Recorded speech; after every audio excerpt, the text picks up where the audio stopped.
Over to Newcastle, Paul. Tyler Dibling has burst onto the scene with Southampton. Even though Southampton are really not playing their best football, Dibling has been a very bright, shining light. Wondered what you were going to say there, Will. Southampton really are what, and then you end up playing the best football.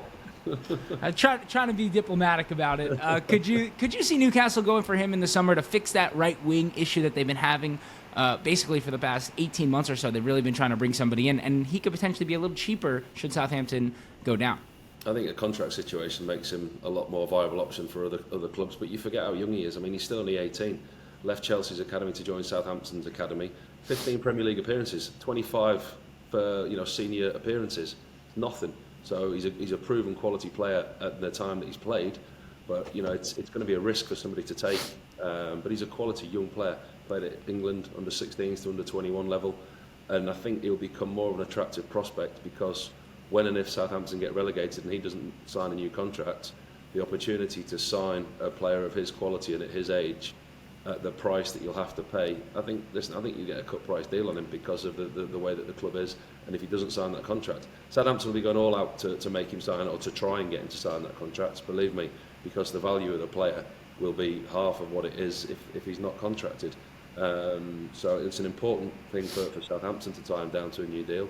But for the player, he's going to have the pick of where he wants to go. But listen, let's not forget how young he is and how much inexperience that he's actually got at the moment at the top level. Yeah, I think if he moves, he has to go to somewhere where he can continue playing. He doesn't want to go to a Man United or somebody like that and be found on the bench or back in their 21s because he's a top talent, there's no doubts about that. But I think it's been good for him this season that he's had so much exposure to the Southampton first team. But yeah, if they go down, like Paul says, it's almost inevitable that he will leave. And I think then when they do go down, as most people expect him to, with just 2027 he's under contract till, they're probably going to get around 20 to 30 million pounds for Dibling. But there'll be no surprise that he's on the radar of most of the top Premier League clubs because he's got huge potential. He's English. He's only going to get better, I think, as well. So he ticks a lot of boxes for a lot of teams, and I'm sure there will be a major race on for his signature come the summer. And speaking of English attackers, Pete, Callum Wilson is likely to leave for free at the end of the season. Who could you see Newcastle replacing them with, and could you see them trying to make a move in January to kind of get that replacement in the door and accustomed to the Newcastle way ahead of next season? Yeah, obviously Callum Wilson been so unlucky with injuries. It's really held him back during his time at Newcastle. I saw a stat the other day. He's missed a total of 102 games for club and country, and he's only made 112 appearances for Newcastle since joining in 2020. I think a fit and firing Callum Wilson is amongst the best strikers in the Premier League, but Newcastle just haven't seen enough of it.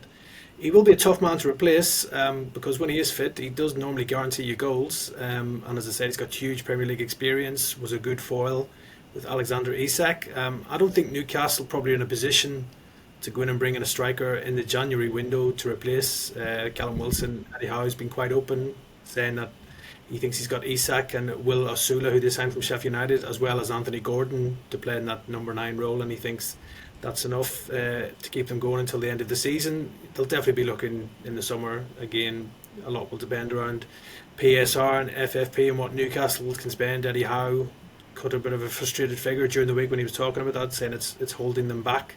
The financial restrictions really, that they can't go out there and sign the players they want. But yeah, Callum Wilson, I feel for him. I've got sympathy for him. He's been so unlucky with injuries. Now faces another 2 months out, and he will be a big miss for Newcastle. But I think they'll probably have to wait until the summer to bring in a replacement, as it does seem that right-sided winger and a possible centre back is the main targets for Eddie Howe's side in January, if they are able to sign anybody at all. And Paul, could you see Newcastle making a shock move for Richarlison in January? Seemingly not a huge plan in Tottenham's plans at the moment. And obviously we talk about Newcastle needing attacking depth with Isak and Callum Wilson seemingly always battling injuries. But he's the type of player that would fit in, because you talk about that right wing position, the players that play in behind the striker, and he can also play as that 9. I think he's been unlucky at Tottenham. Listen, I like Richarlison. I think he's a top player. I like his attitude, his application. You know what you're going to get. He's a player that everyone loves when he's on your team, but the opposition don't like. And I like those type of players. He's got an edge. On the grand scale of things, looking at the whole move to Tottenham for him, it's not worked. He's not played enough football. He's not scored enough goals. And I think to his detriment, he's been versatile and been able to play in a lot of positions, which hasn't helped him get in a regular game. He's been on the left, on the right, in the number 10 role. He's played as a 9, missed a lot of the time because of injuries. But just looking where he is now, I mean, I was reading something the other day saying that Tottenham wanted to hold out for 40 million euros for him. You're not going to get 40 million euros for a 27-year-old who's hardly played in the last 12 months. And when he does play, he hasn't scored enough goals. So they paid 50 million for him. I think he was linked with Fluminense as well, wasn't he, abroad. When you're talking about 40, 50 million, that puts them out of the equation straight away, because they're not going to pay that type of money. So for Newcastle, yeah, that type of player, it would seem, would be a good fit, as in can play on the wide, can play as a 9, probably for all the same reasons why Tottenham signed him in the first place. But he's got a contract till June 2027. The move for him at Tottenham hasn't worked, but the fact that Tottenham are going to hold out for top whack, they won't let him go on the cheap. It's not a January deal for me. I can see his time at Tottenham coming to an end, but that's a summer move for me, and I think Tottenham will price him out of a deal by wanting more money for him.